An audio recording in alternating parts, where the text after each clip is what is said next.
All right, let's do this. Okay, this is me. Nobody's going to do the introduction for me, so I'm going to introduce myself. And I'm X-Wings. I'm from JD.com, online e-commerce company. The only thing with e-commerce in China is you always buy things today and it arrived yesterday. So that is the speed that we're looking at. I mean, this country really get me broke.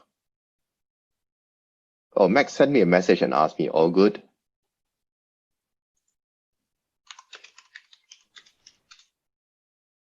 So, okay, let's continue. Of course, I'm part of, I think I'm still part of Hacking the Box if they didn't remove me from the name list. Okay, I created a Qiling framework last year, and we released it in we sort of demo it and to show it in a Defcon last year. You know, last year is like the ancient time when we still have a proper conference that everybody can shake everybody's hand and see everybody. Not like now I'm looking at a cam and oh, Anthony is there. Not looking at a cam and just like talking to myself, you know. If everybody agrees that, you know, send me a agree message to tell us, to at least to tell me that you guys love proper conference rather than this sitting at home and looking at this monitor and it's okay. Yeah, it's shit. Damn it. Okay, so we did an official release for Qiling Framework last year. When was that? In Russia around November. So, and I'm also running this little project called Batch Maker. So again, during proper conference, we designed some batch for Hack in the Box, like, you know, Amsterdam, Singapore, HITB Beijing. Okay, so this more or less me and myself.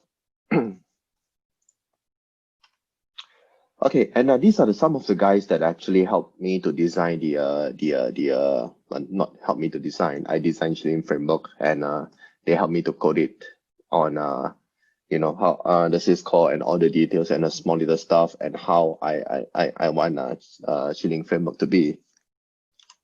And of course, the mother of all motherfucker, Quinn. You know, you guys know Quinn.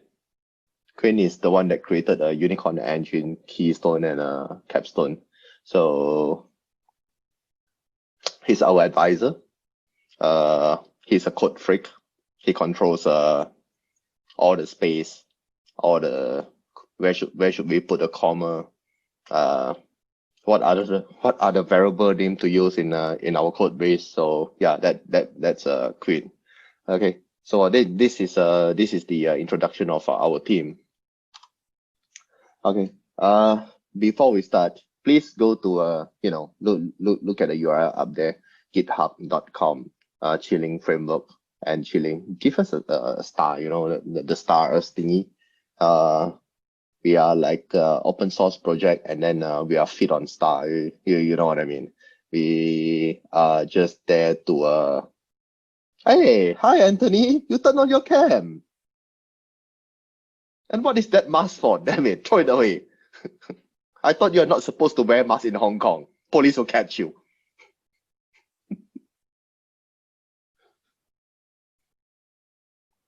Ah, now you want to show dog. Damn it, where's my dog? 没咩嚟? Okay, so give us a star if you haven't. Okay, that is pretty much a sign of a sign of appreciation on the project. I mean, whether you use it or not is another story. So yeah, that's the star for. Okay, so I'm gonna do a little bit of introduction. I'm not too sure there are how many guys today have seen our project, so I'm gonna do a little bit introduction, and I'm gonna discuss a bit on how and why we want to start this project. I want to start this project. So this is IoT, And then after I moved to China, after I started my career in China, I keep on buying stuff, you know. Whether I use it or not is another story, but IoT is fun. You can look at how those idiots design all kind of weird project, just like you know, IoT blender. I'm not too sure what's that for. Watch, TV, maybe. Power socket. God damn it! Why do you need a power IoT based power socket? You know. And then I have these security cameras. You know, and it's a fun place to buy IoT stuff. So that is IoT. And then we talked about a bit on the traditional IoT hacking. So traditional IoT hacking is pretty much, I mean, IoT hacking, it's not traditional at all. That is what I put it, okay? And traditional IoT hacking simply means we are looking at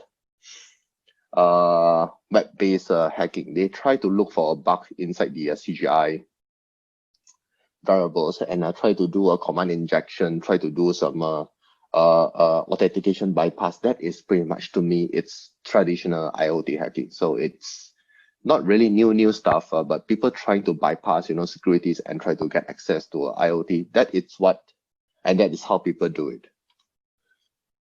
Of course, and then it evolved, become firmware hacking. So people started to get firmware and then try to extract the firmware with all the complicated method. Of course, nowadays, when we try to extract the firmware, we can use binwalk. But the days before binwalk, it's a pain, you know, for you to extract firmware, for you to try to figure out how does the firmware looks like, what kind of file system are you looking at, you know, especially when GFFS 2 just came out. It's not easy for you to look at all the different firmwares.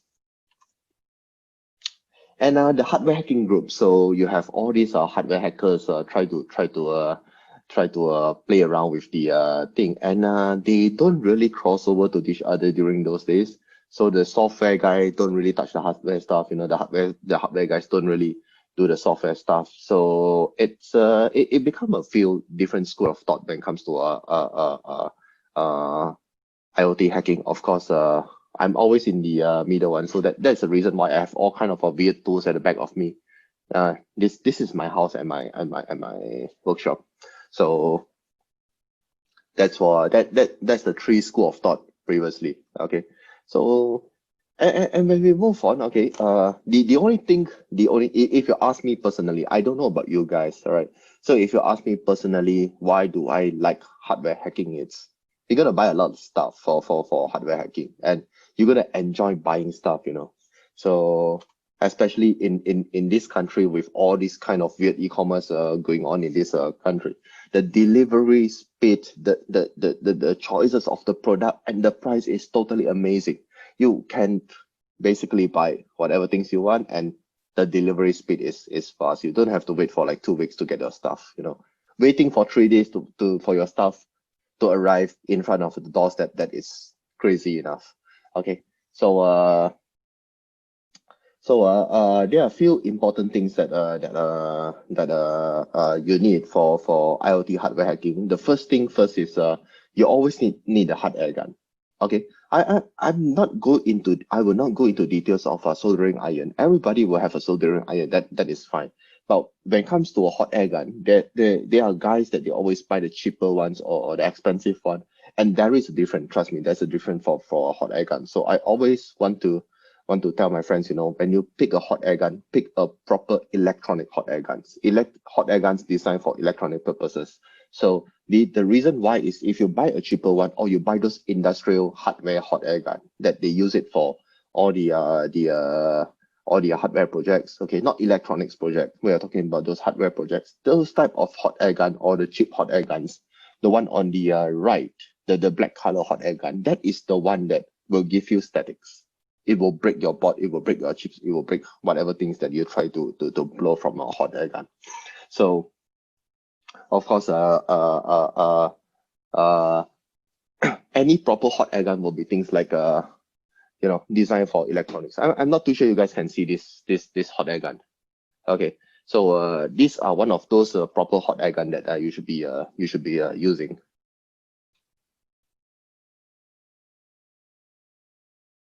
soldering paste takes long time to arrive. Where the hell are you from?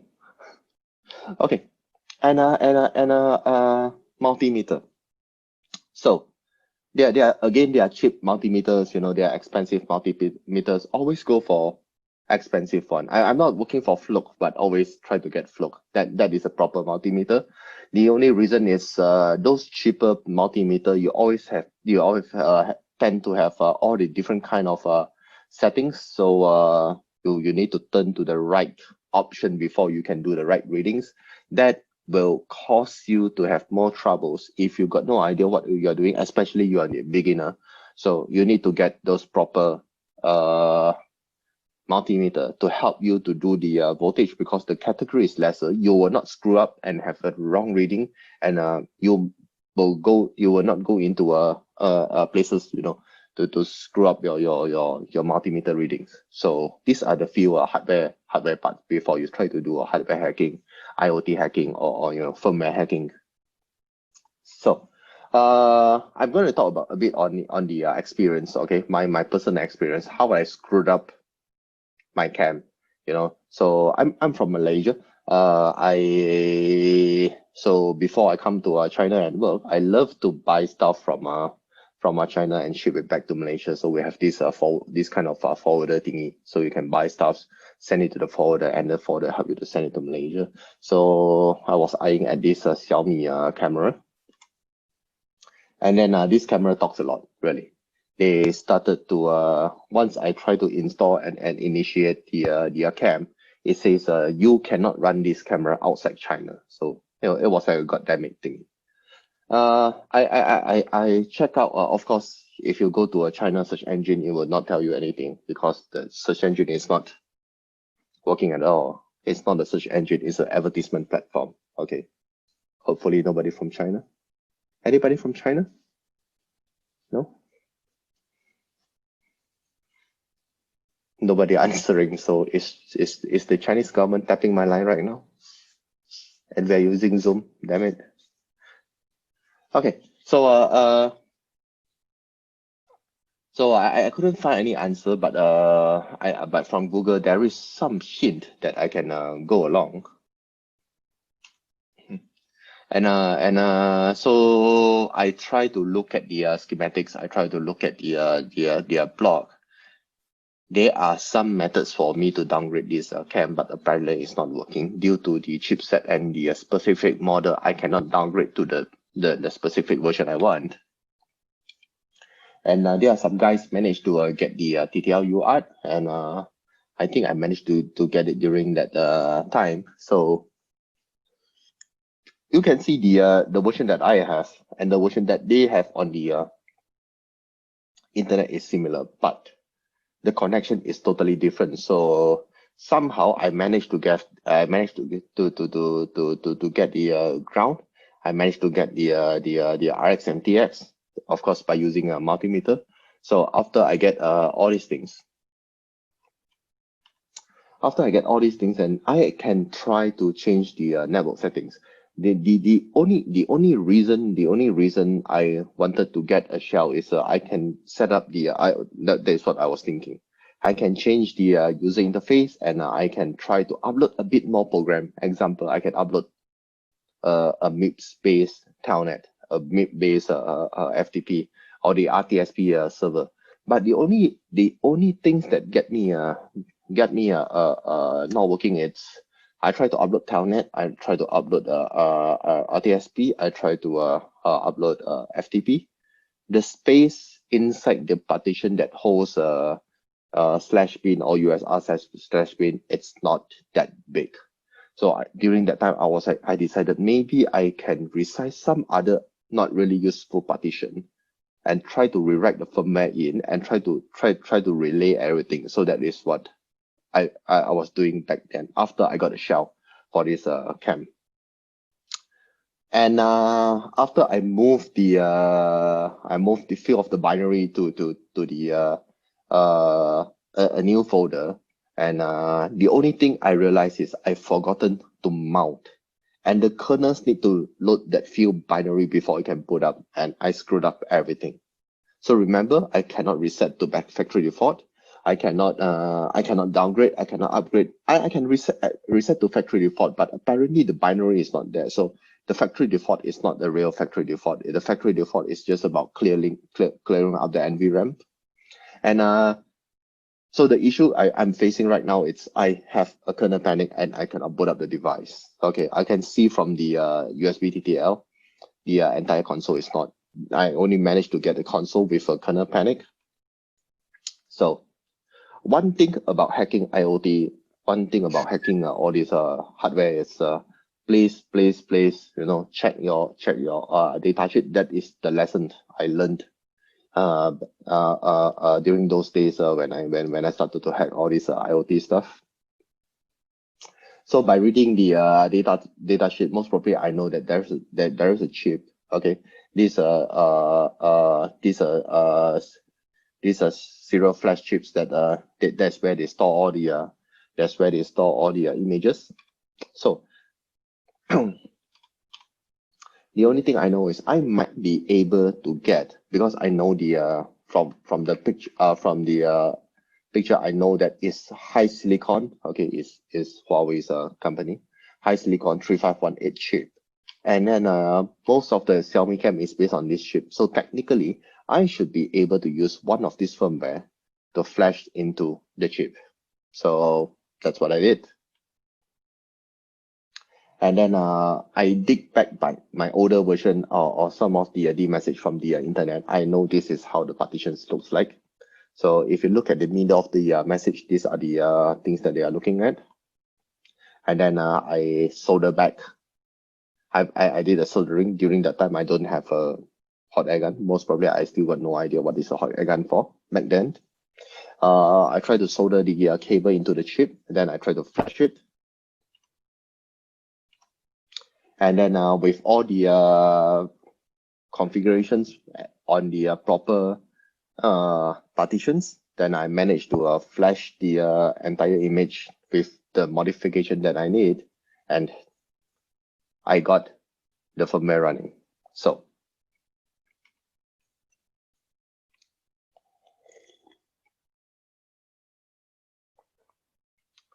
that brings me to another thing, because due to some sort of laziness, I always think that if I choose not to flash the firmware into the chip, is there any way for me to test? That was like 3-4 years ago, 4-5 years ago. I couldn't remember. Most probably 4-5 years ago. So my idea was, can I use QEMU to boot up the firmware to make sure that the firmware that I try to put it together, the new firmware that I modified, that I try to put it together, able to run inside QEMU. There is some very there's not a lot of information on Google on how to run this firmware. I try to put everything together, and then after few days of research, I managed to put up my firmware, and that leads me to another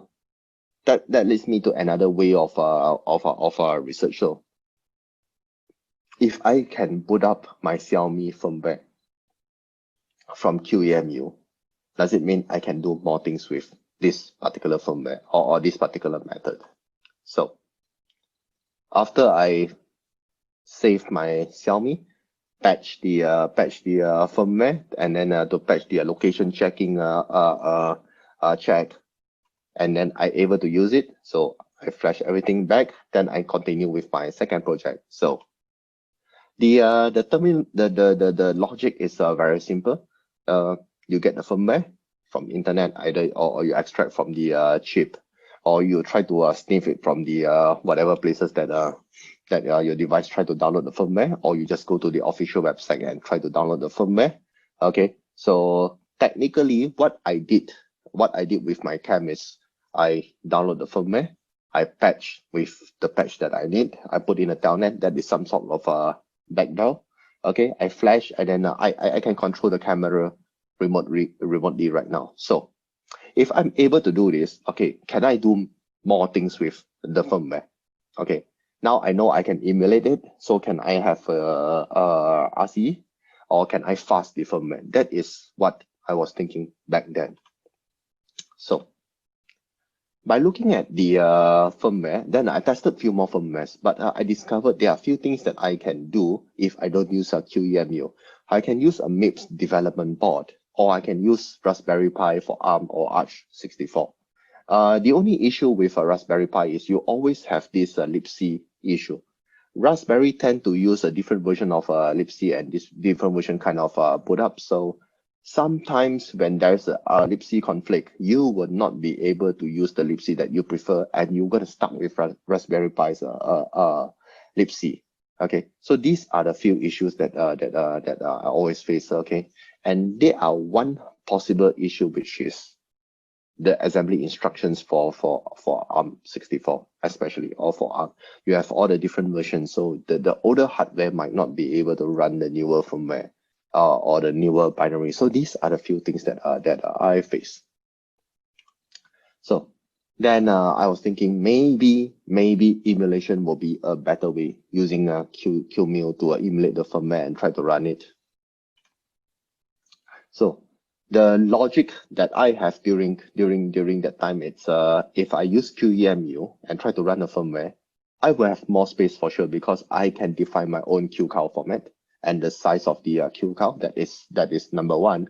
Number two, it's I can increase the RAM to more RAMs that I want, so I can run few more programs. Okay, and then if they are running on a single core, I might be able to do multi-core slightly faster compared to what they have originally. Of course, the limitation is still in the architecture, but it's more flexible for me to do what I want. Okay, so together with the vanilla Debian or vanilla whatever distro that based on that particular architecture. So if I want to emulate a ARM firmware, I need to install a vanilla version of ARM Debian into my QEMU. Then I will copy in the firmware and I try to execute it. Okay, that is my original plan. And then of course, the best advantage is I have GCC, I have GTD, I even have apt-get in the entire OS. So it's very, very convenient for me to do whatever settings or whatever changes I want to the firmware. So in order to run the firmware, we know that for sure, we know that there's only, most of the time, okay, 99% of the time, there's only one binary you need to interact with, which is the HTTPD. Sometimes they call it light HTTPD, sometimes they call it HTTPD, but it's the HTTPD server that runs all these things, the interface, the firmware, the controls, and inside they could be some little CGI, and it's most of the time the HTTPD will be calling the CGI to do the whatever stuff. So the logic is very simple. If you have the firmware, try to look for the OS is running on is based on which binary. Take that binary out, try to run it, and that's it. That's all you need. So these are the boot up script to run all the different version of Debian. So for MIPS, you have a different way to boot it up. For ARM, you have a different way of boot it up. Don't copy this and don't screenshot this. This method is all outdated. I'm just sharing with you the pain that I gone through and why do I need to design and to have a Qiling framework. So the easy way out, it's like what I mentioned just now. You install QEMU, you install a vanilla version of Debian based on that architecture. So again, if I want to emulate the ARM firmware, I install QEMU, and then I install ARM version of a vanilla Debian. Then I copy in the firmware, I chroot, and that's it. That's all you need. But the issue is sometimes if you want to GDB a file, you will not be able to do it due to the chroot don't have the proper library that you need. Okay, so easy way out is chroot, but if you want to do more things, chroot is not the right method. Chroot is not the right method. Okay, so then we try to run it inside the virtual environment. Okay. So issue number one that we used to face is file not found. So the LD, the load library file, it's not there as long as you place it properly, and then the file not found issue will go away. And then you need to fulfill in all the .so or the system library into the right folder, so your binary able to do it. So you can actually copy, or you can actually try to soft link it. If you have a more issue, they might be if you get a sec fault without a clear error, you can use strace to find out the issue. So most of the time, it's there are some folder missing. They try to write into some folder and some folder missing, or they try to write into some file and some files are missing. So you can just simply attach. Okay. And these are the issues that actually are interesting. You know, when we started this project, we spoke to a few persons like Salmeos and all these people. NVRAM, it's the thing that we always wanted to conquer.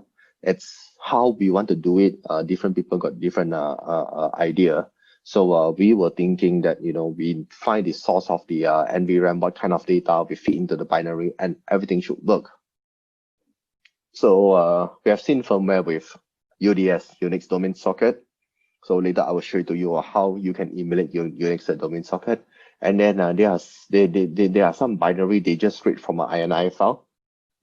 When the system initiate, they will dump from the NVRAM, and then they save as an INI file. So these are the few ways to kind of skip the NVRAM check. Okay. And then, of course, sometimes by writing a small little program, you will be able to skip the NVRAM check, but that is not the main topic for today. So, of course, like what I mentioned just now, a fake NVRAM will always help you to solve your issue. And then one of the common error that we get is the BR0 interface. So that is rather simple. Create a bridge interface with your ETH0 and ETH0. So then you get your BR0 interface and your HTTPD binary able to run perfectly. Wireless device, sometimes you need to get that WLAN0 interface.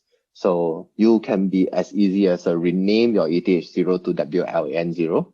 Then your firmware will not control. So this is how, and this is the way that we try to run a binary that we extract out from the firmware and try to run a vanilla version of a Debian for that particular architecture that you want to emulate. So if everything else fail, file not found, you try to fix it. You know, you try to fix the interface issue. You try to fix everything, and the binary, the firmware binary inside your vanilla Debian is not working. Your last resort is to patch the binary. Okay, most of the time it will work. Sometimes they check for, let's say, /dev/cam, and you got no idea how to start the thing, and you try to patch it, and it will still work, but it's still sometimes not most of the time, but sometimes it will not work according to what you like and how you wish it to be. So after all these problems that we face, from messing with the hardware, messing with our QEMU, we were like, or at least me, I was thinking, can I have any tools, or can I make a tools that will actually runs the firmware on a very native way of emulation. So that is my dream during back then. Okay. So we have seen this. Okay. Of course, by using QEMU plus vanilla version of Debian will give us a few advantages. Number one is we're going to have multi-core processor. We discussed this before. We're going to have more RAM. So if the original firmware, they only have like the original hardware, they only have 1 meg, 2 meg, 4 meg, 8 meg of RAM. If you need more, like 256, 512, or even 1 gig, all right, then a vanilla version of Debian plus QEMU will be able to give you that kind of capability. But can we move for one step forward from this emulation thingy? So my idea is, can we just make use of whatever processing power? Okay, that's number one. Whatever processing power, RAM, okay, the hard disk space or whatever. So additional processing power, RAM, and hard disk space from our x86 platform, which is our home PC server or whatever. Can we make use of that resources and try to run all this firmware? And we can do all kind of analysis with it. So that is what we wanted to achieve for Qiling during the idea and design stage. So what is required is we need a debugger, we need a disassembler, or we need both. That is what I have in mind. And we should be, since we are emulating IoT devices, that means we should be able to run Linux.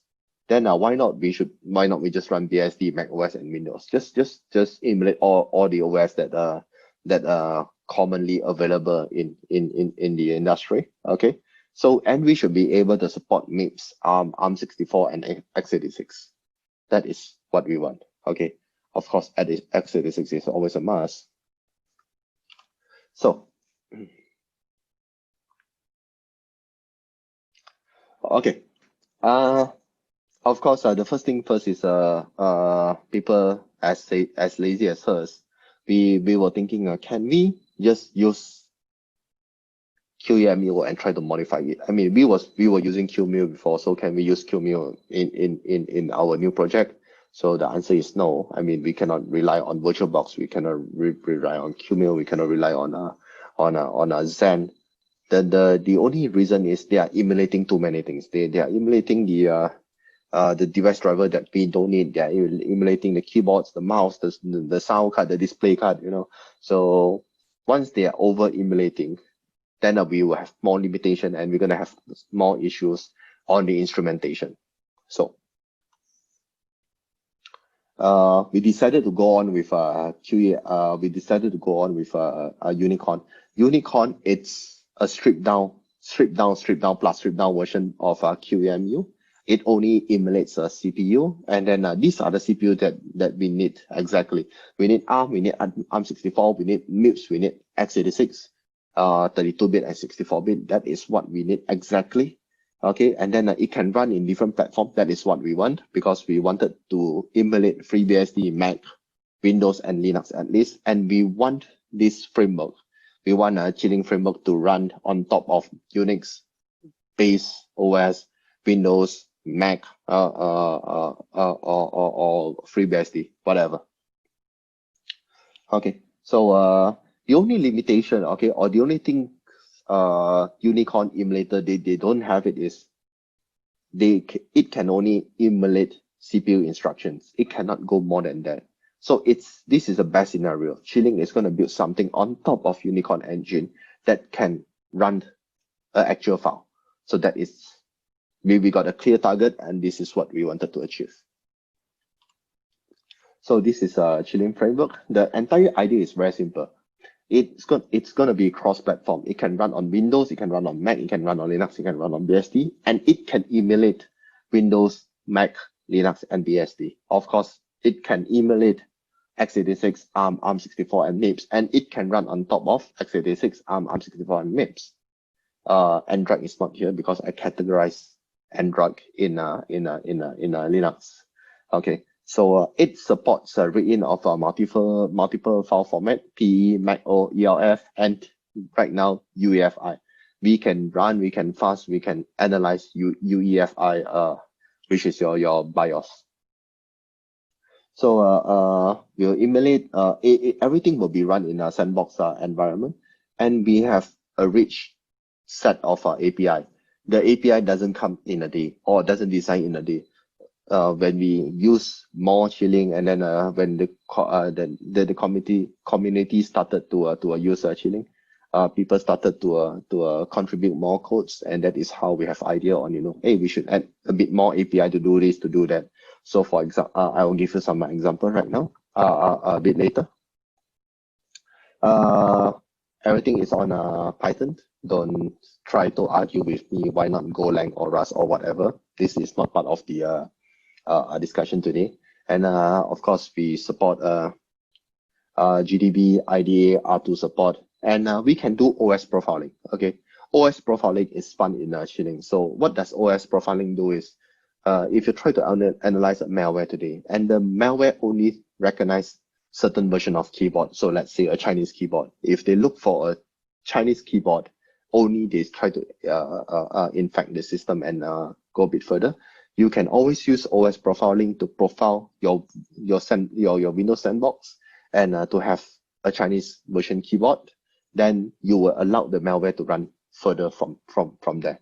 That is part of the OS profiling. Of course, what else? The API. So we can do all different kind of API. So let's say you want to do you want to hook basically every instructions. Yes, you can do that. You can hook on the every address and try to insert your code. Yes, you'll be able to do that. You want to replace the entire syscall. So you try to run let's say a D-Link HTTPD, and then the HTTPD call like certain syscall that you want to replace it with your own syscall to make your analyze easier. Then you will be able to replace the syscall, or you can hijack the syscall to look at what kind of data they pass in. That is like your FIDA, your on enter and your on exit. Okay, or when there is a function that you want to replace. So the traditional method, okay, I can say it's traditional right now, or the current method, what people have been doing with if you want to replace a function, you're going to do LD preload, right? So we got a cleaner implementation on a LD preload. I'm going to show it to you later.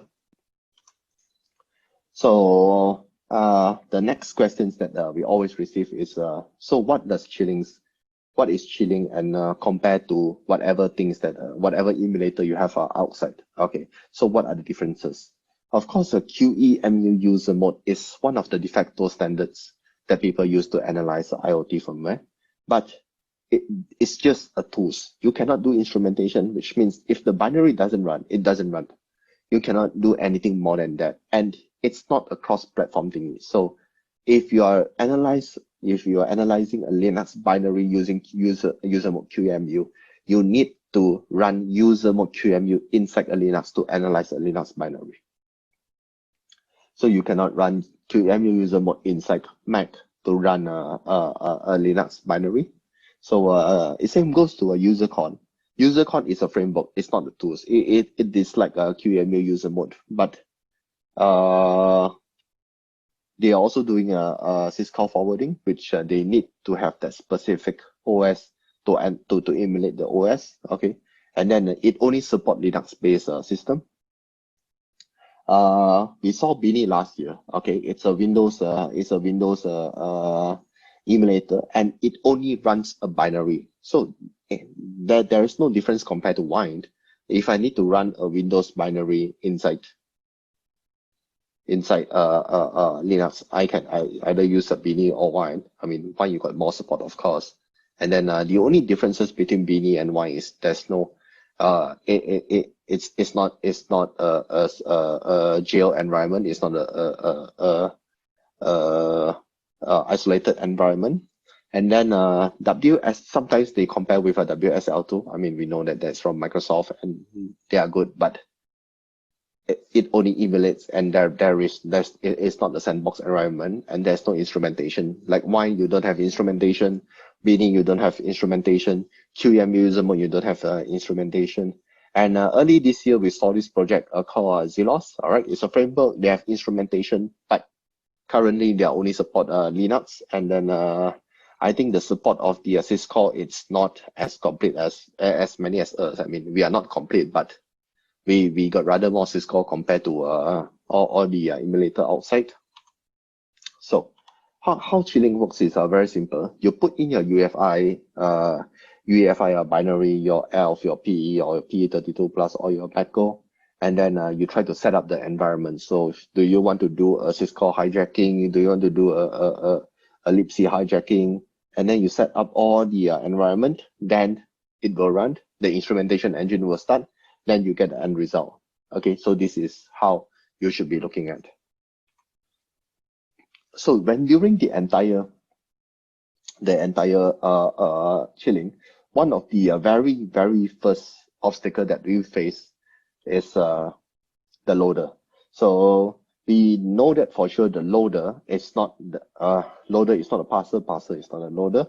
Of course, by doing proper job on the parser, you will get. I got a question, but hold on. All right.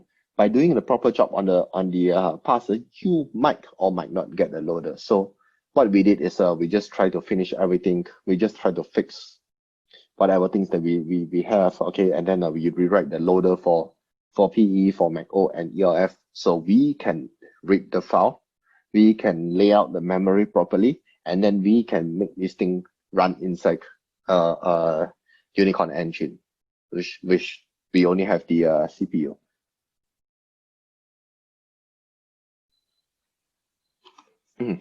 Okay, and then all the syscall. So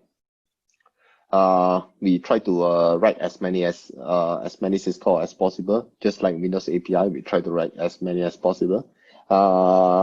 Then for all the syscall, we can actually if you don't want to use our syscall, you want to define your own syscall, we do have an API to do that. Or you want to execute partial syscall and you want to add more. So that it is all possible to do that. So you can always design you run your binary, you run the syscall that you have with us, which the standard syscall, and then you want to add more on the syscall. So everything is possible.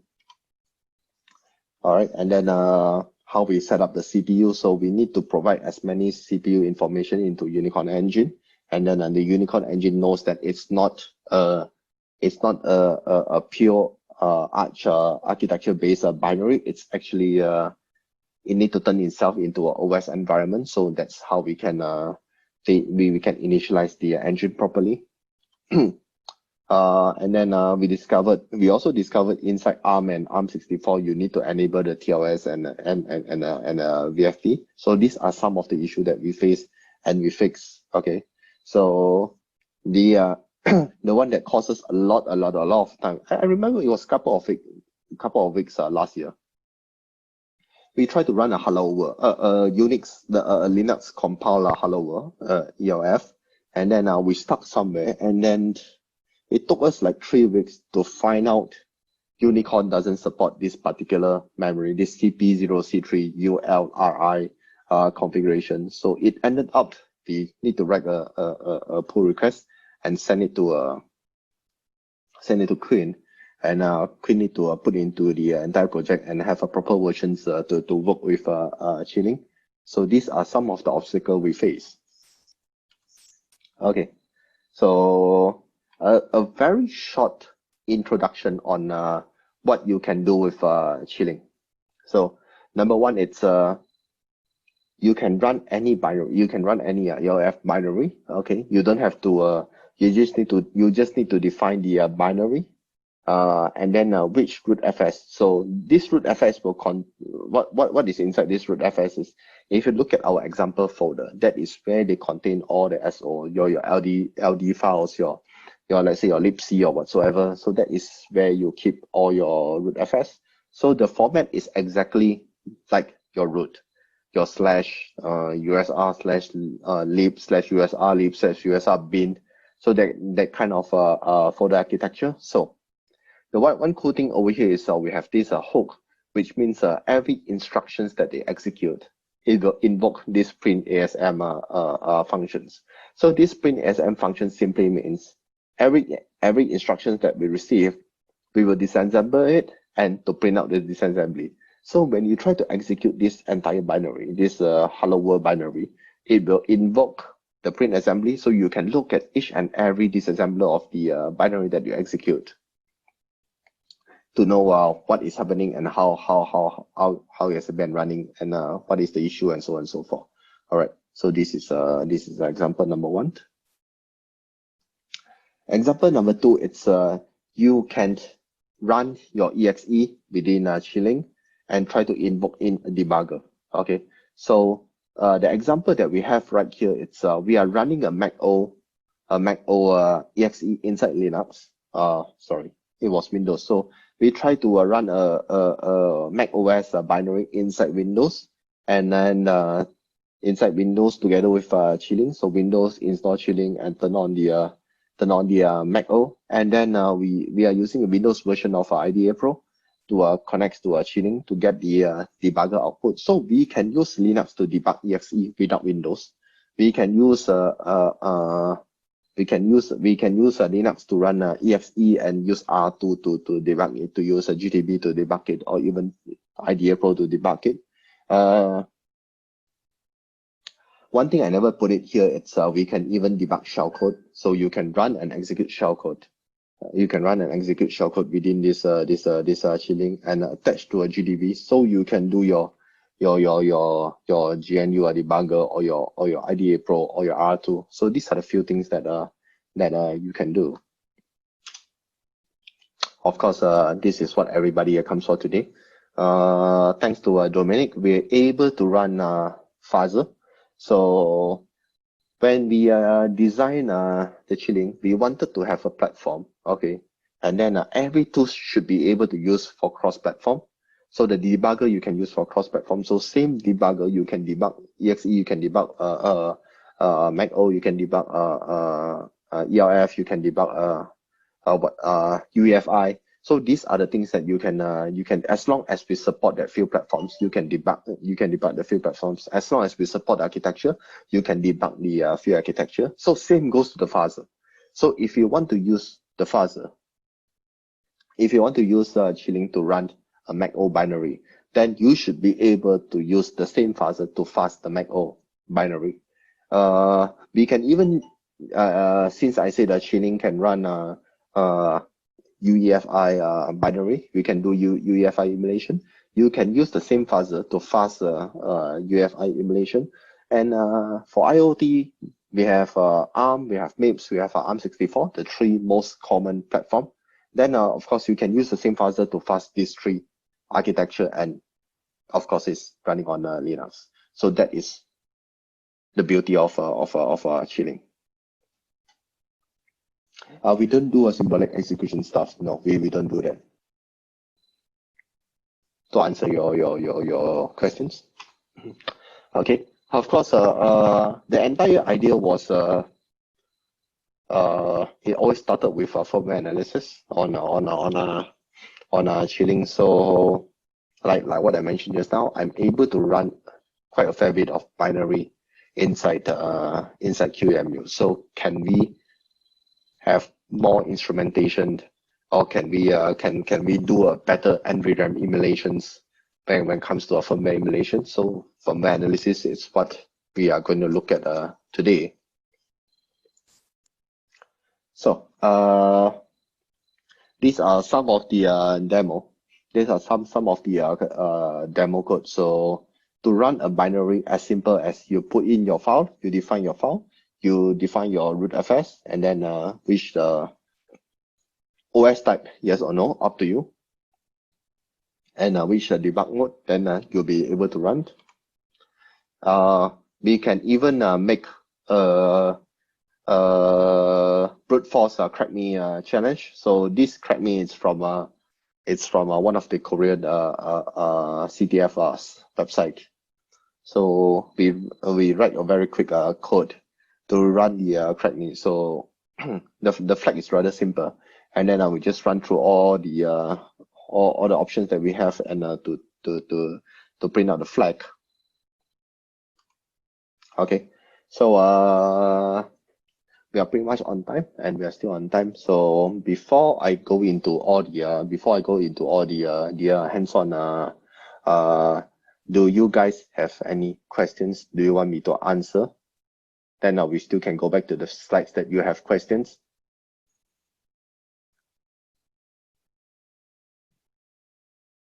Am I disconnected? No, I'm not disconnected. Okay.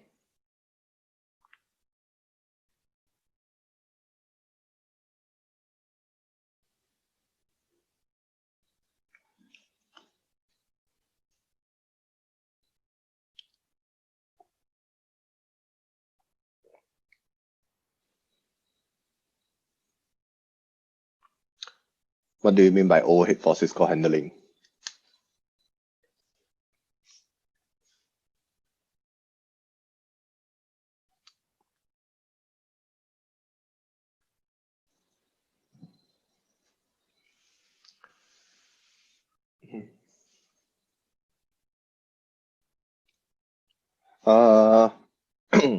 Additional syscall, yes. There are like 500 plus syscall in Linux, and then there's no way for only us to complete all the syscall implementation. And we hope the community can help. This is an open source project, so and we are not making any money. So any help is appreciated for you guys to contribute into the syscall, and we are finding some better ways to make the syscall easier to implement. As in, can we? One of the option is we should have an option to forward the syscall to Linux, and let Linux handle the syscall implementation. That is option number one. Or we gonna modify Linux kernel to make it into a library and let Qiling loads it. So we will have the complete syscall list. That is option number two. We are still looking at the option, and we still got no idea which one is the better method, and how we can fix this thing.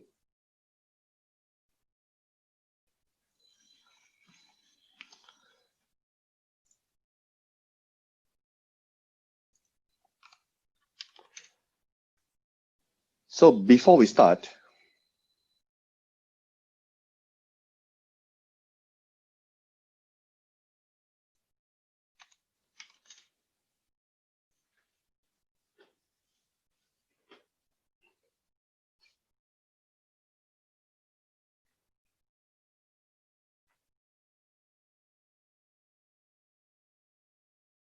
do you guys have Linux installed on your PC right now?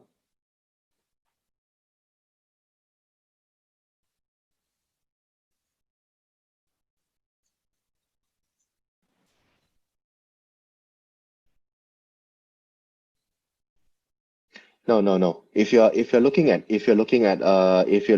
QEMU always rely on your x86 syscall and to perform the syscall. So you will not break the you will not break the multi-platform. Syscall forwarding will not break the multi-platform. Does P32 loader initialize all data structures in the TB and PB? Yes, we do. We do have that. So if you check the code, we do have that.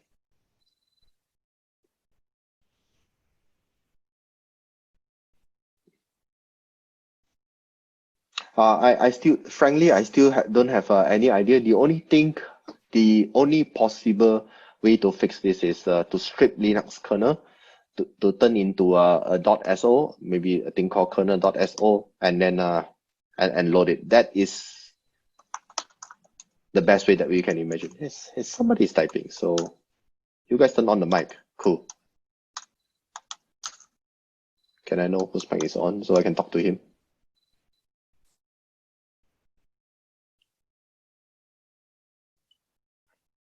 Anthony, are you typing? Anthony, can you talk? Yes. Oh, cool. All right. Yes. I'm installed. At least I'm talking to someone. Shit. Not talking to the wall. No. Here. I'm here. Here. So okay.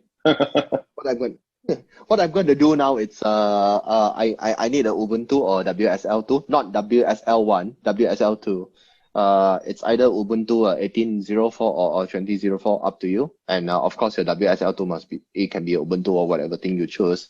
Not specifically Ubuntu. It can be Kali Linux or whatever.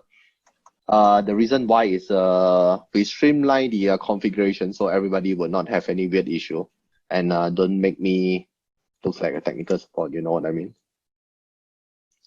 Okay. Run this command. The easier things is don't do pip3 install Qiling. That will complicate the class. So just do git clone the code from the repo. So that is easier for us to sync. I will copy this and paste it here. This is a rather long command, so the shorter one is fine. So make sure you guys have the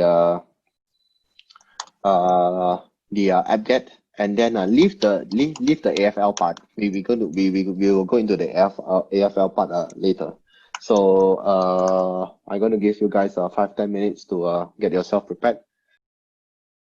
So this is the download link. Download this link and extract it inside your Qiling's folder. So you already do your git clone, and then you're gonna like you did your git clone here. Okay, then what you're gonna do is here, then you're gonna get your file. Once you get your file, then you're gonna untar it. You're gonna untar the file, then you'll get your folder over here. You guys know what I mean.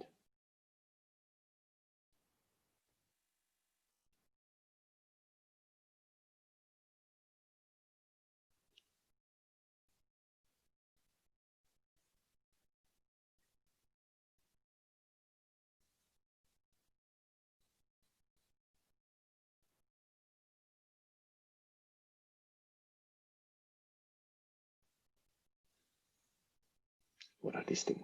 Go faster. Okay, go slower.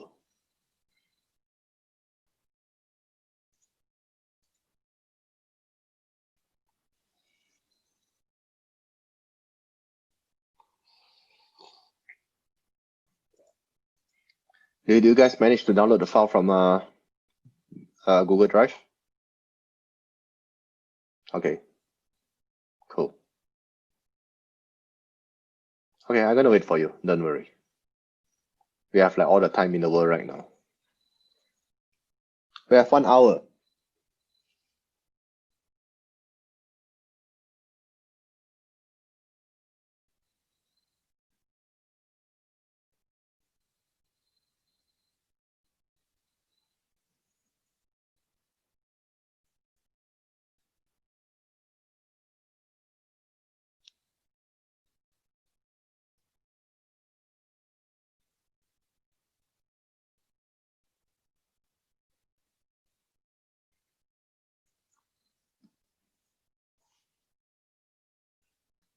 Anybody else not chat? Anybody else wants me to wait?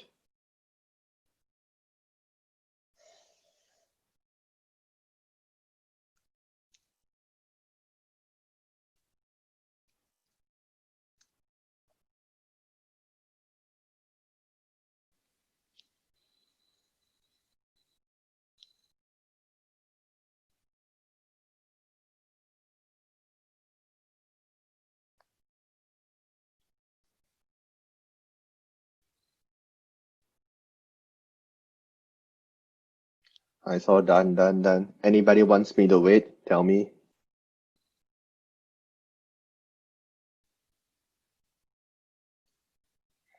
I assume no.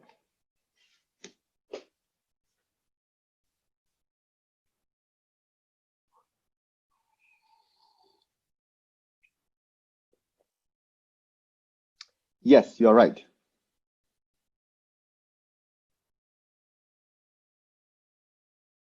I'm gonna wait for you, don't worry.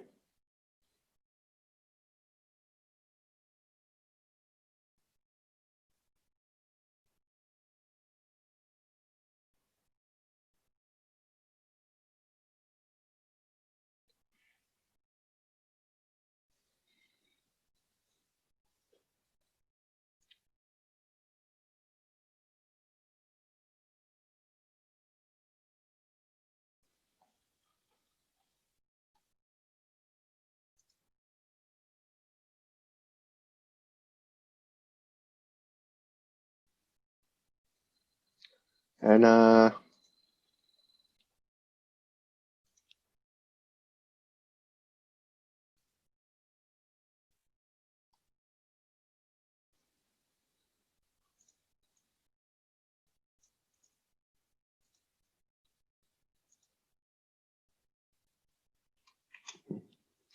so once you're in the HITB lockdown 002 directory, that is where you should put your AFL++ folder over there. So follow the command to install AFL++. That's where you clone, you make, and then you build Unicorn support. It will take some time.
Yep, inside the folder, you're right. Inside Qiling HITB 2020-02.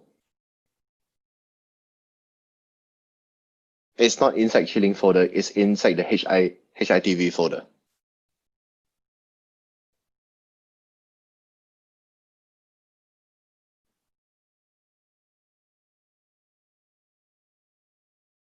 Never mind, take your time. We got 3 firmware in there, so and then we have like 45 minutes more for us to play with. You're gonna have enough time, don't worry.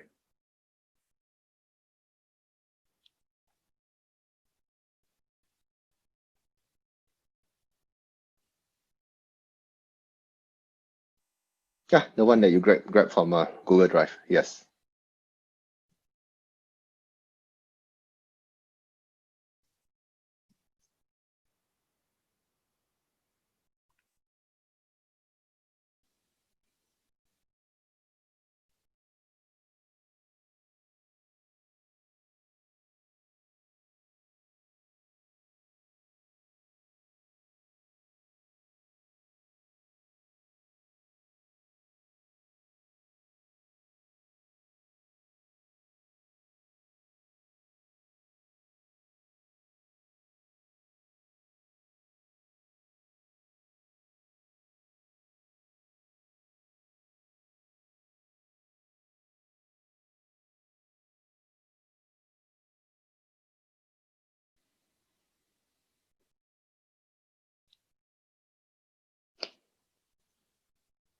Yeah, the make is gonna take some time. Unless you're lucky enough to have some really strong CPU.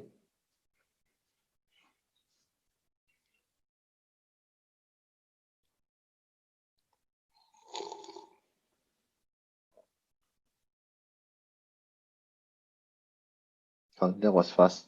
Is that the way that's showing us you got a strong CPU? Or is that a way to show us that you are rich and you got a very fast CPU?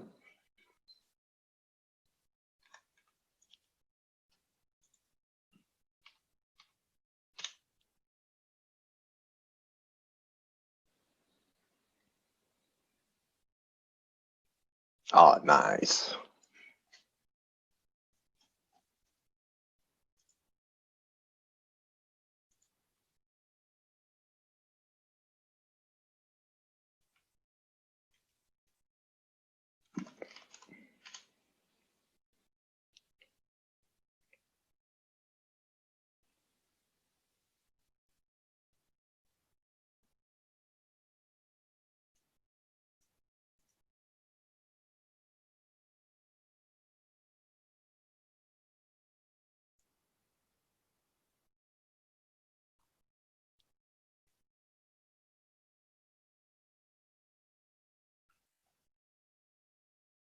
Can I show this? Like this one?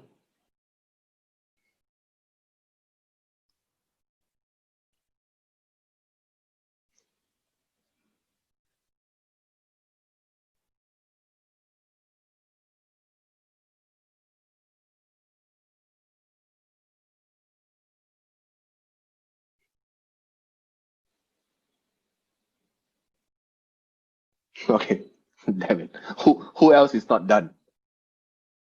Anybody have any questions until now for the AFL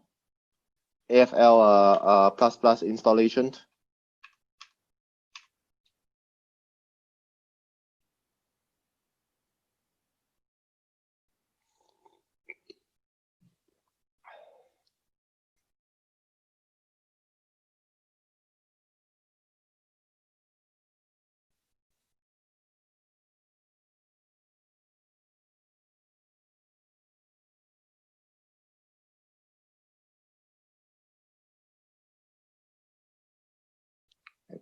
And besides I am here, who else is from Malaysia? No. Anybody from my hometown? My beloved home country?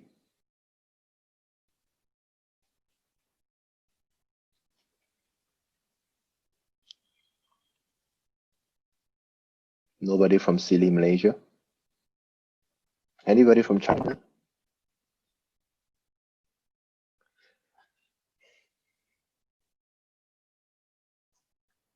Just let me know if you're from China so I will not start any communist story.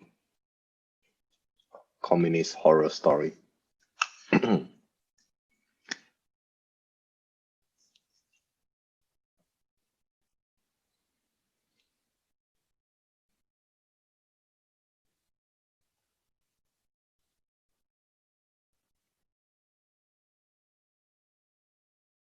Okay, who is not done?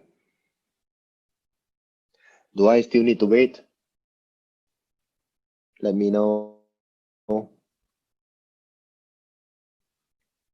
Cool.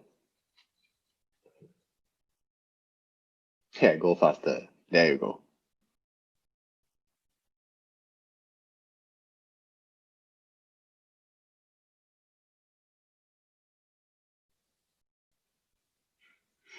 Okay. We're gonna start with this. All right. So we're gonna start the fuzzing first. Then you have a separate Windows for your fuzzing. That's what I'm separate terminal for your fuzzing. So we can leave the fuzzing to run a bit longer. What I did wrong yesterday was I let the fuzzing run at the end of the class. So I shouldn't be doing that. So first thing first is oopsie. What did I miss?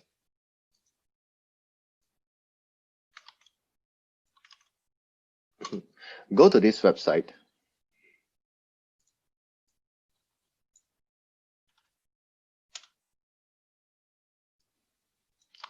So that there is a Metasploit code over here. This is the bug that we are. This is the bug that we are trying to simulate and we try to fuzz. Okay, so the logic over here is very simple. We find some bug. We find some bug that we find some one day bug or whatever known bug to start with. So at least we know that the first confirmation we know that the fuzzer is working, Qiling is working. Then we know there's a working bug, and then you try to fuzz from there, and then you move on. So in this case, we know that the password field was it the password field? The UID field. The UID field is having issue, and then so just for example, it might be the URI field is having example, the encode parameters or whatever inside the cookies, it's having issue. That is where you can start to fuzz some other variables or some other inputs that you think that gonna cause that you after you fuzz you're gonna discover more bugs. But to start with, always, if you never fuzz before and you are not too sure whether your fuzzer is working, look for the bug that already exists. then you're going to fuzz from there, and just to make sure that everything works fine. So based on this bug and this firmware, so this bug is actually runs on DIR 815 firmware. So I think it was like DIR 815 somewhere. So what we do is so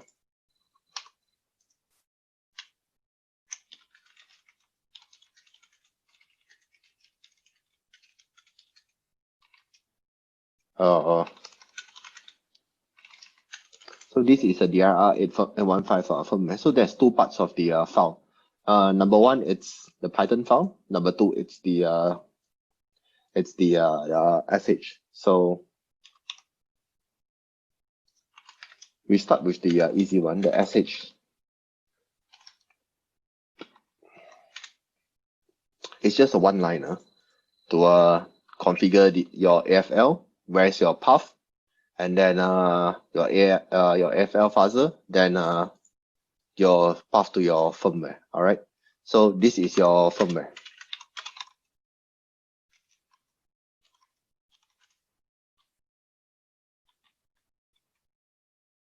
So there are a few parts over here that you want to look at. Number one, it's before we execute, we put in the environment. So the environment variables, the environment variable simply says is this a post, and then what is the username and password. So the issue over here is the password. Okay. So if we move down a little bit, then what you can see over here is this is where we put in the AFL code. So we redefine the cookies, and then we put in whatever input from in the AFL code. From here, AFL gives us the input. We put in the input, then we do the execution. Okay, so this is the independent function. So how to run? We run the HITBGSEC, which described in somewhere here. Where was it? No, the HITBGSEC. So it's exactly the same bug. We are using the same bug and try to simulate inside the fuzzer. So during the first execution, we will execute the HITBG.CGI file, which is here, together with the folder. So if you can see,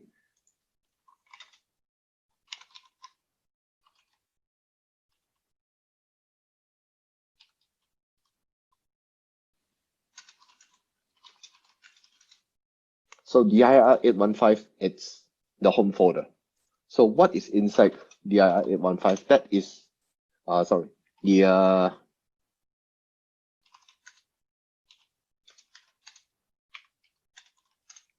you can see inside DIR 815, which is equivalent to this one. This is all the system folder that we have. So that's why I call it rootfs in the previous screen. So this is how we use one of the API, ql.man.search. So it will search through the entire memory to look for these particular strings. So once we manage to locate this particular string, it will return with an address. So the address that it discovered, that will be the address of the target directory. So what we're gonna do inside here, we will write the environment, the new environment variables inside the target variables, and then we continue execute the HITBG.CGI.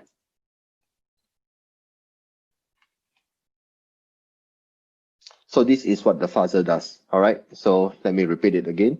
How this script being executed is, we set up the environment, then we let Qiling knows that these are the file that we want to run. So during the execution, the initial stage of the execution, it will look for this line inside the entire memory, and then it will generate the input. Then you will rewrite the input and continue run the file and see whether it crashed or not. So just as simple as that. Until this stage, anybody have any questions on how the execution works?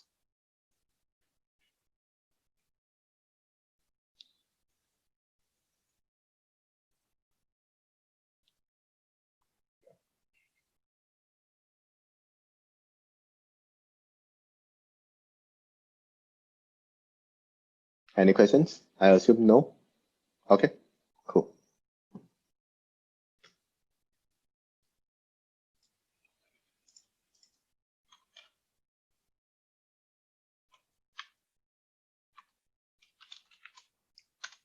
So if you try to run the, you cannot run the Python. The Python is just for you to do the testing. What you need to do is so like what I said just now, you should run in a separate screen.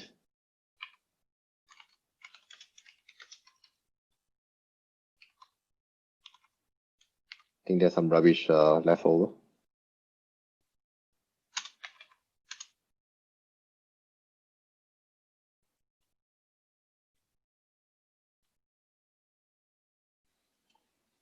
So this is how the fuzzer runs.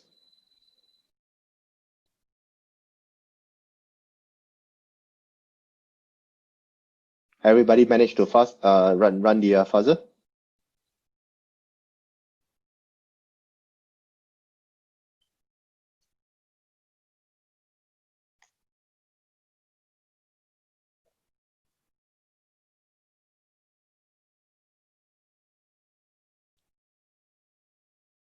The shell script.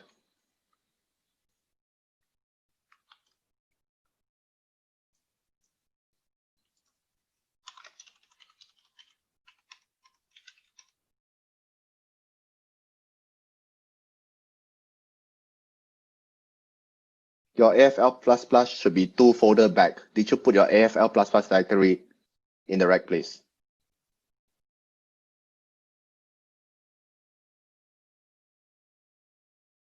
It's not in Qiling folder. It should be in this folder. Your AFL++ should be in your HITB 2020-002 folder.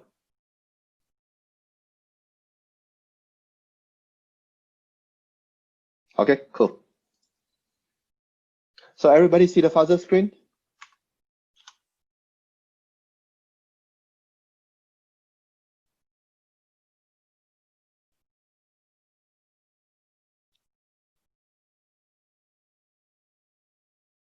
Anybody else have any questions?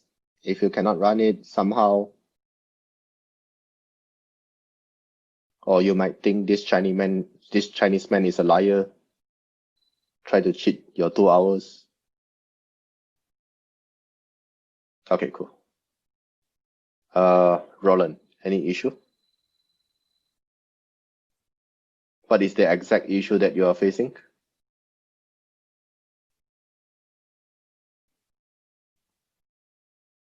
This Chinese man cannot speak proper English.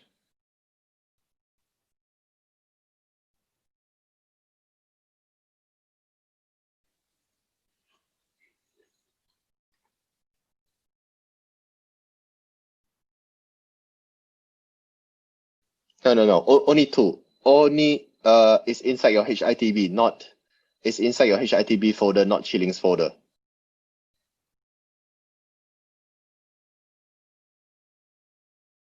Oh, that is fine. Just do that. That is the AFL issue, not my issue.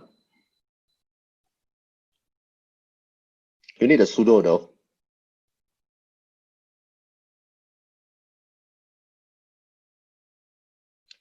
Nicholas, it's inside the HITB folder. Your AFL++ should be inside the HITB folder and not the Qiling's folder. So only 2 folder down. So if you're inside your DRR 815 folder, it's only 2 folder down to see the AFL++.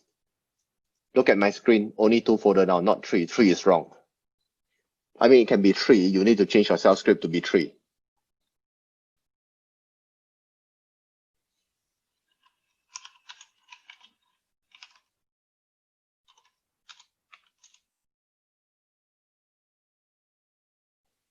Look at that. The shell script only 2. 2 and 2.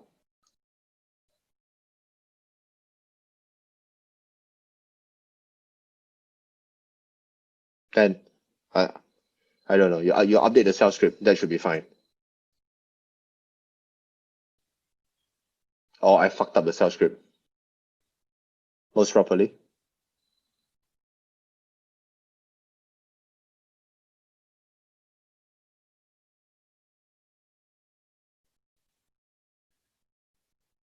If you get a timeout, error, do this.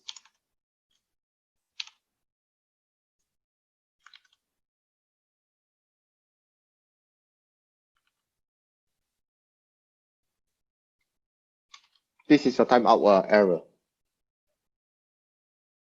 Well, what do you mean by the shell script in AFL? The shell script is inside dir 815, not the AFL common template.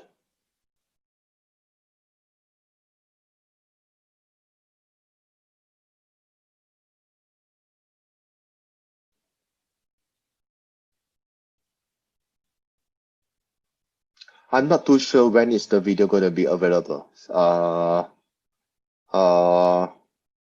The organizer should be able to give you a better answer.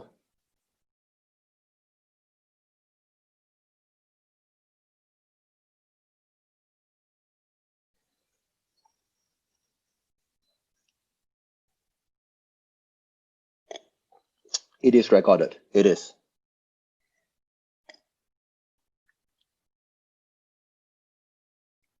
It says recording to the cloud or something. Let me see. Recording to the cloud. Like cloud is in somewhere. To the TikTok server.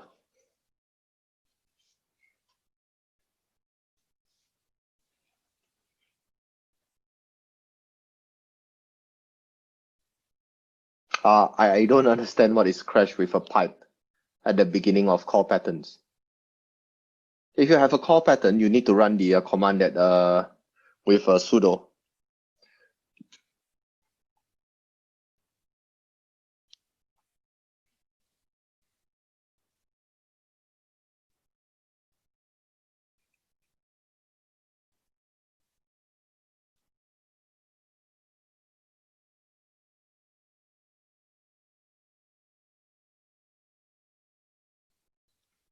If you have issue, try to reinstall the AFL.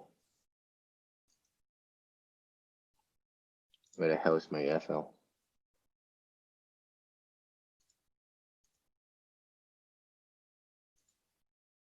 You might not install the AFL properly, so you might need to.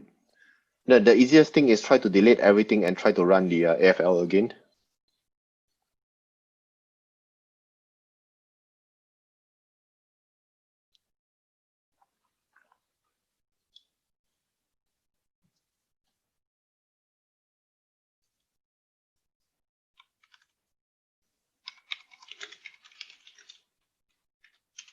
That will solve your issue. PE file.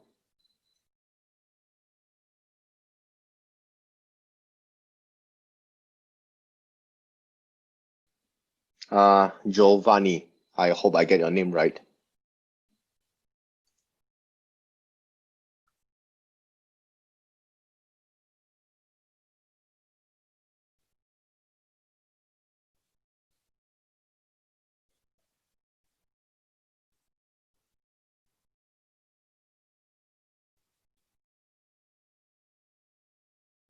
You can actually run the file with you can actually do this to do this will not test the AFL, but rather to test the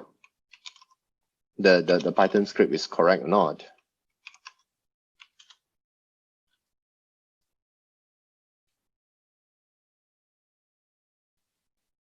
The PA file is not part of Qiling. The PA file is part of. If you install Qiling through PIP, then you will get the PA file. But we are not doing that right now because of the field dependency. So, yes, I might forgotten that part.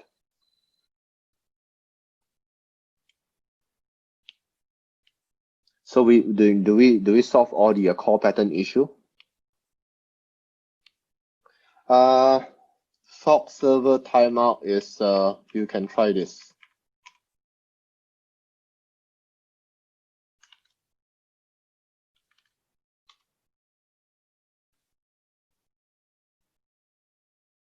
No module named Unicorn AFL. That means you didn't install the built Unicorn support. You installed it wrongly.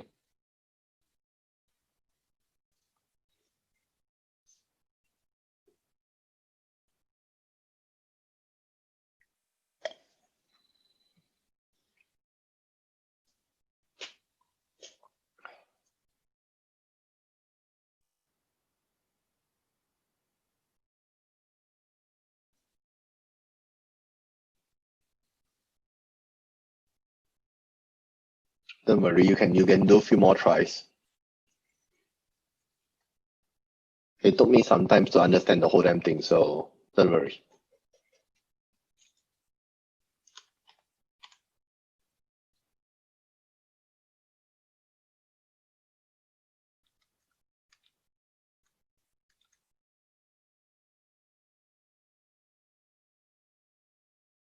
Anybody have any issue?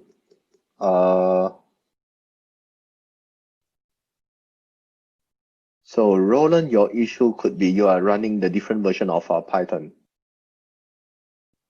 Then you might have that issue. Because the Unicorn AFL is actually the Python binding that will bind to different version of your code. So you might have issue with that.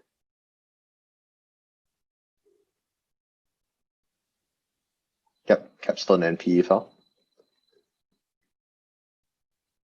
I totally forgotten about that. So the easiest way it's by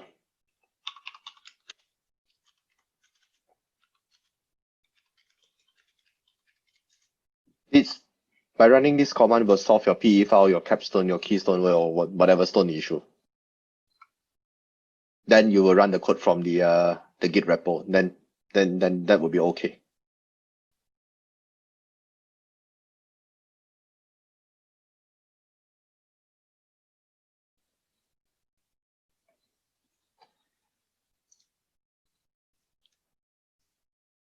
Everybody got their fuzzing screen? Anybody else need help? For free?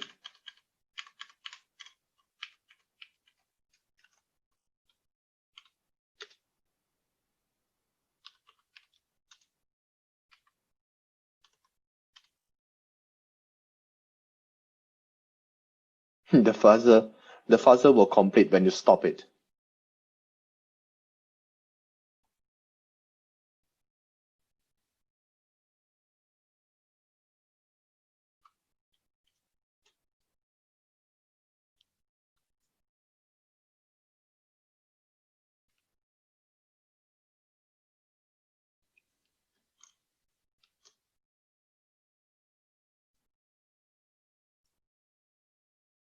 The fix for fork server timeout is to delete the output folder, to delete everything inside the output folder.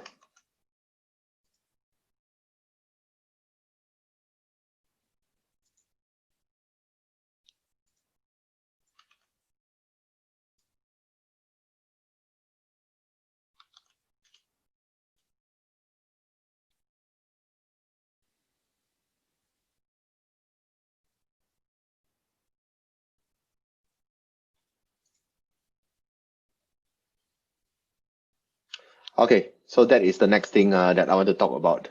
So you can see the execution speed is a little bit slow, 70, 80, sometimes 100 execution per second. So there are a few ways to increase it. So that will be your homework for you to do your research.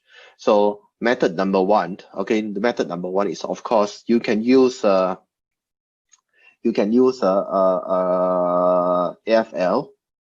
to fork into different instance, and you can run different instance for them for you to have a few more instance. So you can see the CPU utilization is rather low on the emulation plus AFL. So if you run few more instance, then you have a combination of a few more executions within seconds. All right, so that is how you increase the speed. Method number one. Okay, so method number two, that is your actual homework. Method number two, it's of course I will not check your homework because I got no chance to check the homework. Method number two, it's so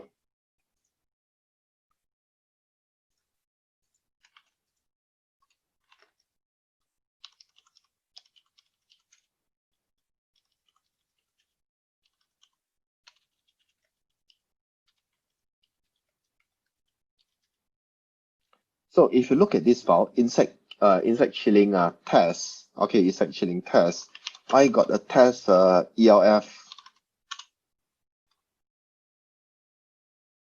So you're going to look for partial. So this is just to give you an idea on how you can execute a binary faster. So what I did with this file is very simple, okay?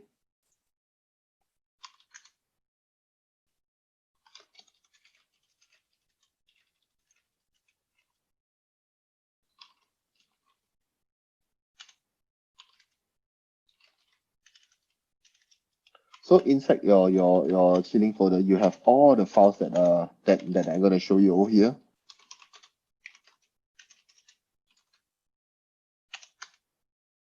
So there is a sleep hello. There is a sleep hello, and we are running the sleep hello over here. So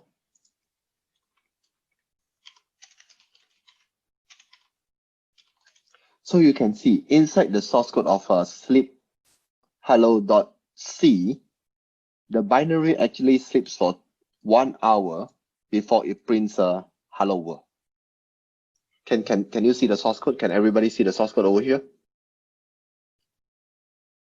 Okay, so what we are trying to do in this test partial Linux is in this code is we try to stop at this address. So where are these address? Okay, this address simply means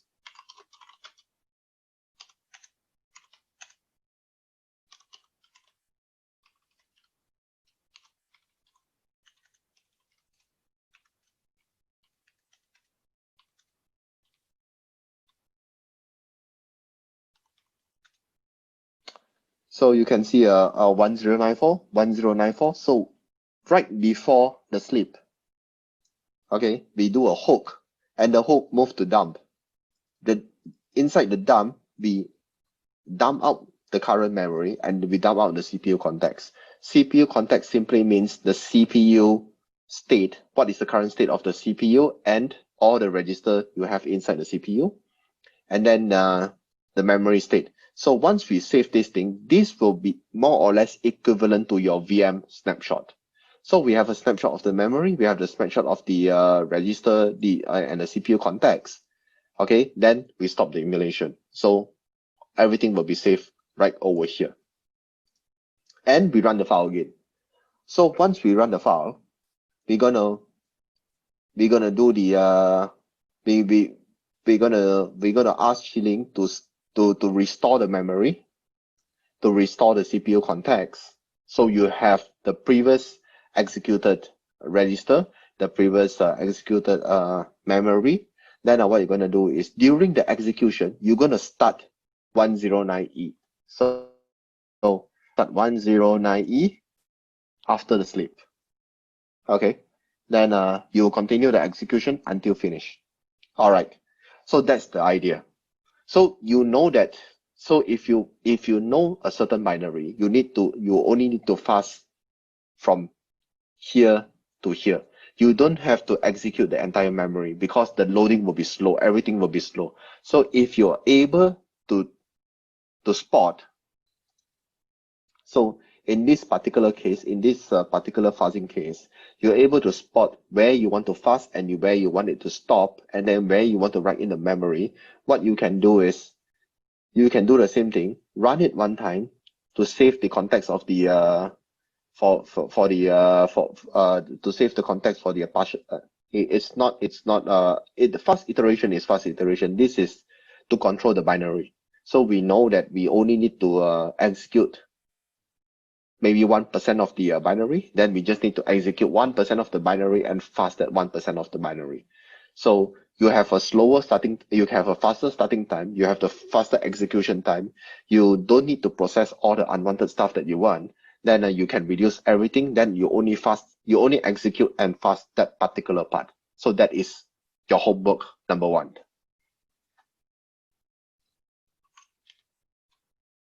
And to be honest, that is how you can make a proper fuzzer. A proper fuzzer should be done that way. You don't execute and fast the things that you don't want to execute, because it's going to be wasting your CPU resources. It's going to be like wasting everything.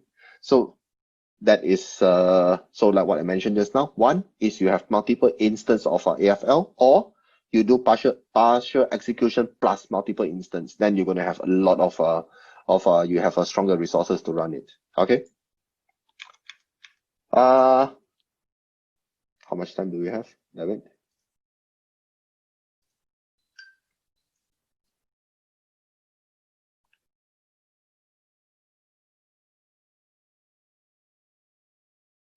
Okay, so number 2, it's Tenda.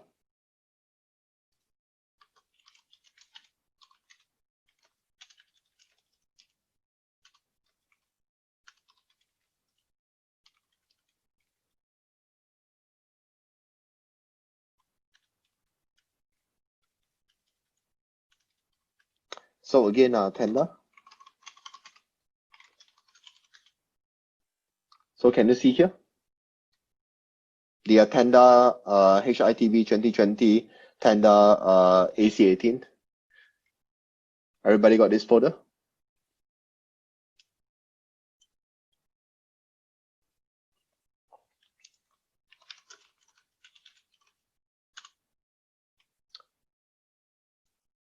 All right, so if you open up the Tenda Python script, you can easily see that there is an NVRAM emulator over here. So the HTTPD of Tenda is actually listening from the CFM socket. Okay, this CFM is not that CFM you know. So the CFM socket will actually provide the information. So when this HTTPD connects to the CFN socket and then they ask for information, the CFN socket based on the request and return the data, then that is how we keep the HTTPD running. Okay, so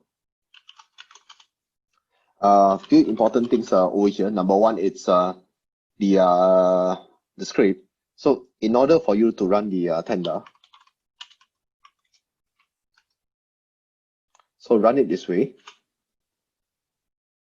So as long as you see a HTTP request, you have it over here. Shoot out your browser.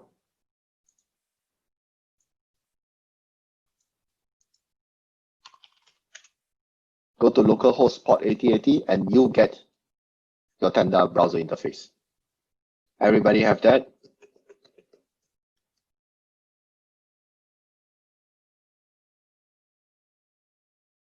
Okay, cool. So number one, it's regardless of what kind of interface they buy, Qiling will always bind to a localhost. There is an option for you to change that. So if you want to change that, then go to the documents, read it on how we do it, and then we always buy on additional 8,000 ports. So if buy on port 23, we're going to add 8,000 in front to make it 8,023. So this one originally was a port 80. That's the reason why we bind to a port 8080. Like what you know, if you need to bind to port 80, you need a privileged user like root. So we are not root right now. So that is the reason why automatically we add in a port 8000. So of course you can play with the firmware. All right. And this firmware it's rather famous. There are a lot of IoT courses uses this firmware to look for bug. Okay, for mainly 2 reasons. One, there is a lot of bugs in this firmware, and they are not fixing it. So if you go to the website to download the latest version, you will still have the same bug. So it's a very good training firmware. I think the vendor want to make it that way. I'm joking, by the way. So. And number 2, it's I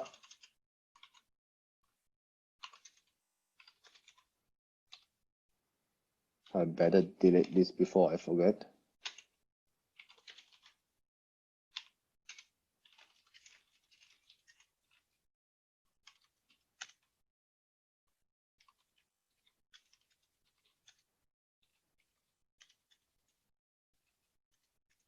So you can see this overflow code. Do you guys have this overflow.sh?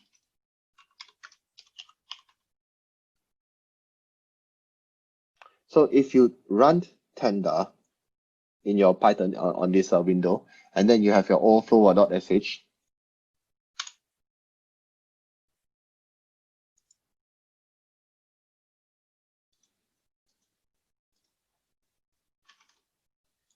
It shut down, but it didn't crash. But let's do it again.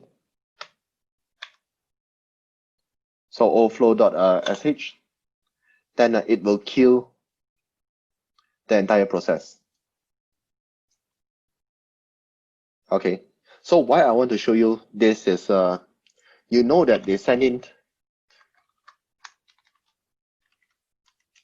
you know that once HTTPD connects to a main.html, they will check for cookies, password equals to something, and if the password is too long, there is a crash. So it's very clear we have a buffer overflow situations over here, right? So you know you already know there's a confirmed bug, and then you already got a firmware which is vulnerable. So this is your homework number 2, to build a fuzzer for these things. Okay, this will be a little bit harder compared to the D-Link, and then yeah, you should take this as your research work. You can see this is an overflow, so because we already written R0 and R3, so what you need to do right now is find the proper length. Okay, make sure the thing is being overflowed, and see whether you can overwrite the PC or not. Then from there you can put in your AFL code, copy from DIR, do your modifications, and then find where's the execution's length. Then to build your fuzzer to fast tender. That is your homework number 2. Okay. Understand?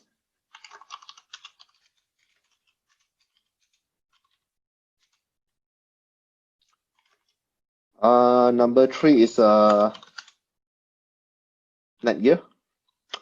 So Netgear, I don't give you a lot of options over here, but what I do give you is if you check on exploit.txt, and then this node is rather new. Okay, somebody posted bunch of Netgear's exploit. He collected quite a fair bit of Netgear exploit. So based on this URL, what you can do is look for the firmware and redo the code. So you have your tools, you have your exploit. So look for the firmware and try to resimulate the code. Then that is how you can fast your Netgear. But what I wanted to show you is this. So one of the function that we put into Qiling, it's you know that inside IoT that there is a lot of times a lot of files is required being opened by the binary. So for example, inside Netgear, there's a binary called NVRAM. So it's inside user has been NVRAM. Okay, so this NVRAM always wants to open a file called TMP NVRAM, and this file cannot be fake. And this file sometimes it's you cannot just touch a file, it will crash. So what we did over here is we have this API called FS Mapper, File System Mapper. We map this file, which is inside rootfs. So rootfs / rootfs / tmp / nvram. So whenever this binary try to read this file, we will forward to here. So this is a fake file. Okay. This is a fake file of this thing. So when there's a file operation towards TMP and VRAM, if there's a read, we're going to return this. If there's a write, we're going to return this. If there's an abstat, we're going to return this. If there's LSIG or close, we're going to return whatever things is required. So if you are analyzing of, if you're fuzzing of, if you're studying a camp, a digital cameras, a firmware. So let's say they try to read DEV cam. So you can do the same thing to when they read DEV cam, what kind of data you want to return. When they write to /DEV cam, what kind of data you want to return. What character device, what you're trying to say. This is all the file IO the file operations thingy, as long as there's a file. And then you can use a file mapper, the file system mapper, to map and return whatever data during read, write, close, abstat, or LSIG.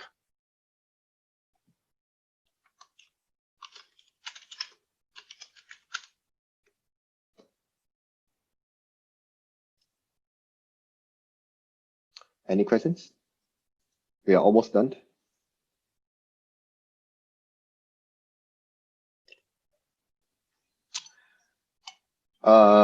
We are the kernel, so we don't have a ASLR.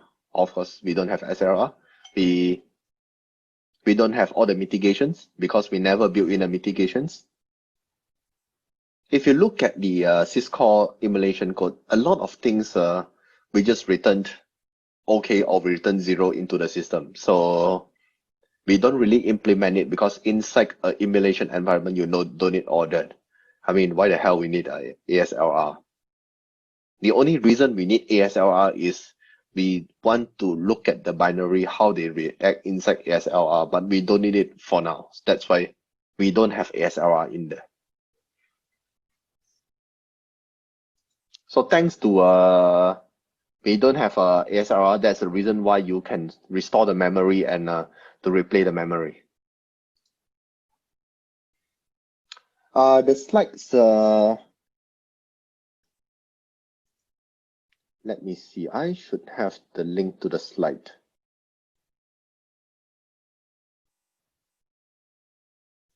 Okay, we got the slides.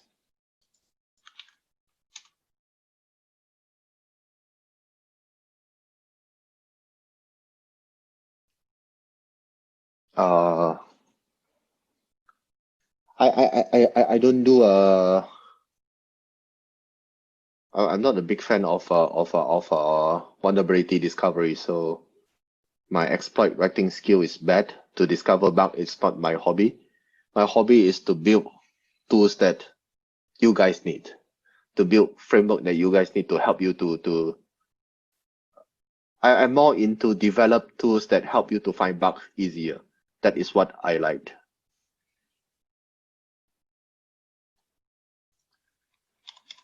What else? We have few more minutes, so we have 1 more minute. So let me finish these things. Okay. We got more features. We got more features that you can ever imagine inside Qiling. So always please go to docs.qiling.io. Go through all the APIs that we have. Okay, it might surprise you what kind of API we have to help you to do your fuzzing, your reverse engineering, or for you to study more on your binary. Most of it, a lot of it, like what I say, it's a community effort.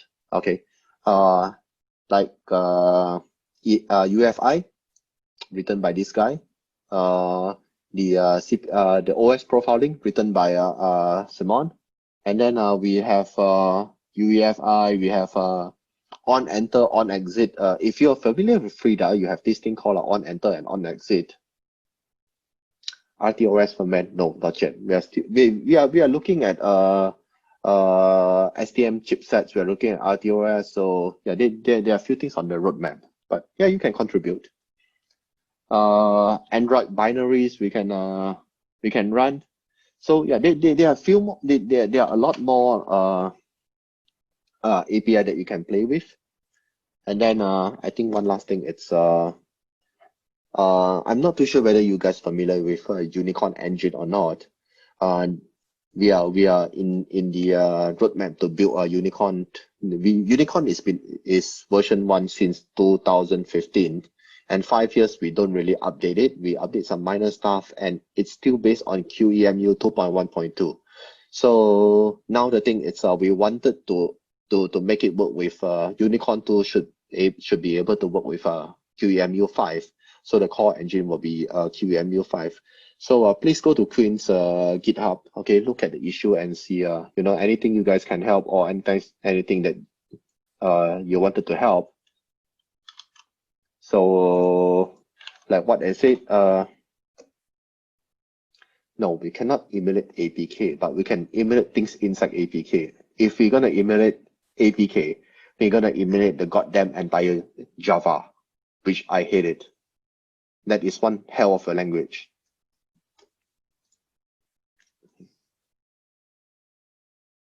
Oh yeah, give Qiling a star, please. God damn it, I know who is that. So that guy that asked you to give a star, that is one of our key contributor.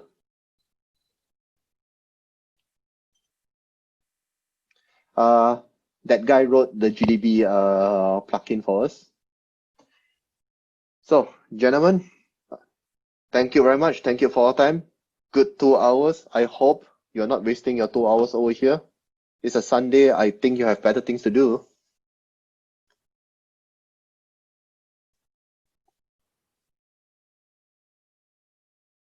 4 a.m. Damn it, 12 hours. Are you in you must be in US or Canada or somewhere.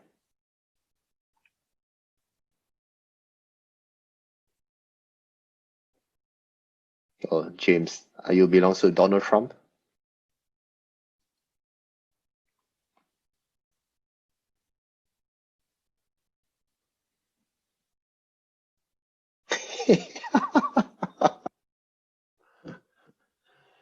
All right, gentlemen.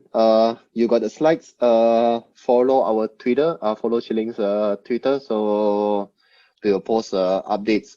We got more we got more video. So the only thing I want to add over here, it's one more thing before I keep on forgetting. After Black Hat presentations on Queen, we will release the kernel emulation module into Qiling. So you can emulate and debug rootkit for Windows, for Mac, for Linux, or you can emulate and debug system drivers. So Windows is .sys, Linux is .ko. Those are .ko file, or Mac is kernel extension file. So we can emulate and analyze all the files after Queen release the module into Qiling. That will be something in August. So we can do file and we can do kernel modules.